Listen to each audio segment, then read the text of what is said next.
folks, I am the Bitter Clinger, and as you've probably heard, Daybreak Games has officially announced the cancellation of the EverQuest Next project. Of course, everyone is disappointed by that. But this video is not about disappointment.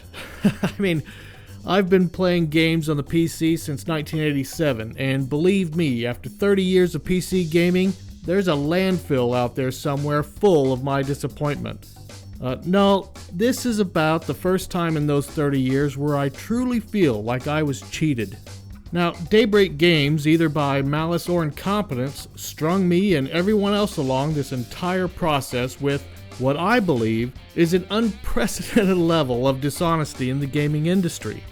Now, I don't make rant videos, and I certainly don't go around accusing game studios of unscrupulous behavior.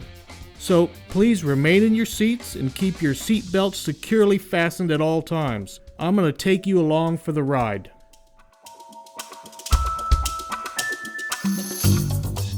Now, I'm a huge fan of EverQuest, as are many other gamers. So, of course, I was intrigued 2 years ago when I heard Daybreak Games, then known as Sony Online Entertainment, was working on the next EverQuest, which would be called, uninspiringly, EverQuest Next. Now, EverQuest is a big-name franchise in online gaming, and Daybreak Games is a big studio, and that allows them to command big dollars when it comes to early access.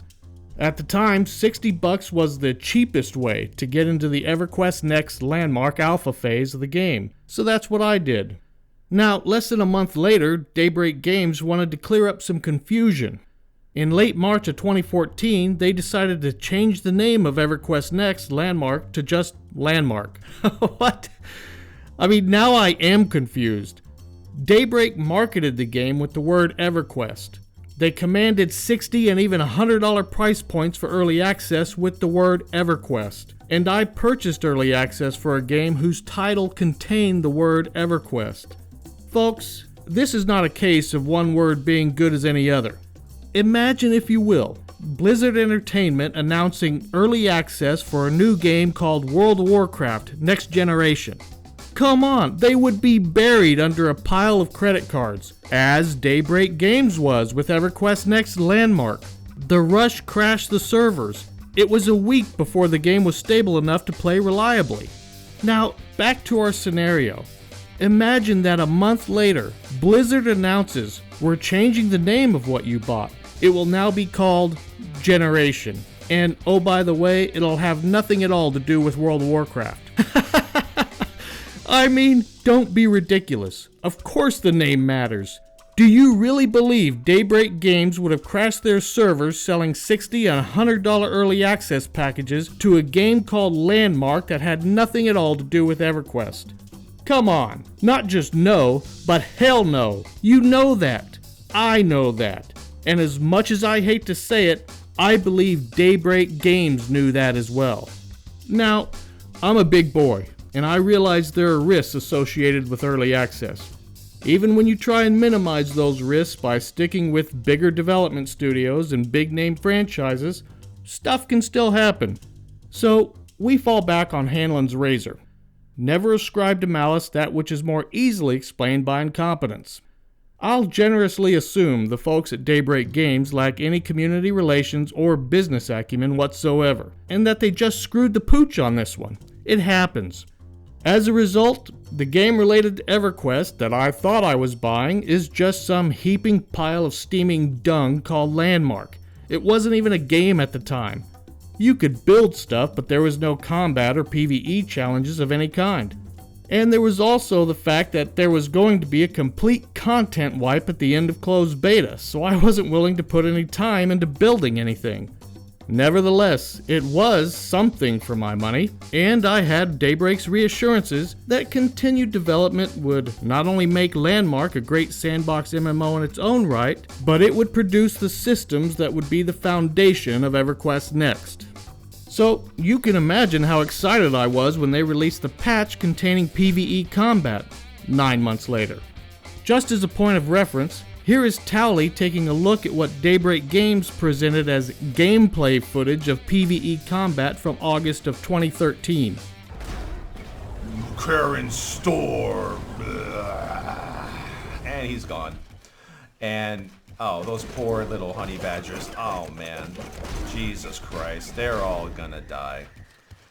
Just the footsteps sound amazing. I mean, this is like really, like, this is just the beginning. Like, I'm dying to see what it's gonna look like in the future.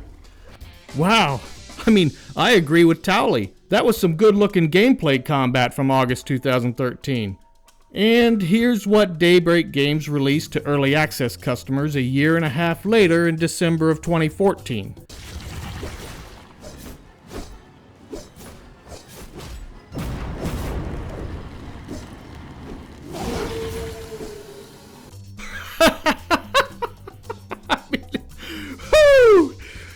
Oh, needless to say, it didn't take long for people to figure out what a stinking turd Daybreak dropped on us here. I mean, someone at Daybreak looked at this combat and said, yeah, that's good. Release it in the next patch. Good work, everybody. Now, I don't know who it was at Daybreak, but whoever it was, man or woman, they've either got a massive pair of brass balls or no sense of shame whatsoever.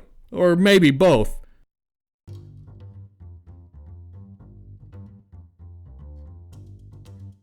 Alright, I'll calm down. Let's not blow things out of proportion here. Daybreak Games was a large game studio that takes their relationship with their players seriously, as it clearly states on their website. So as customers, we just need to take a few deep breaths and remain calm. Maybe take some time to browse through the new cash shop they introduced into a game that is presumably still pending a complete content wipe before it's released. But okay, okay, I'll remain calm. I'll hold my peace. We're in good hands. Until a couple of months later when Daybreak Games announced they are diverting development resources away from Landmark to work on, wait for it, EverQuest Next.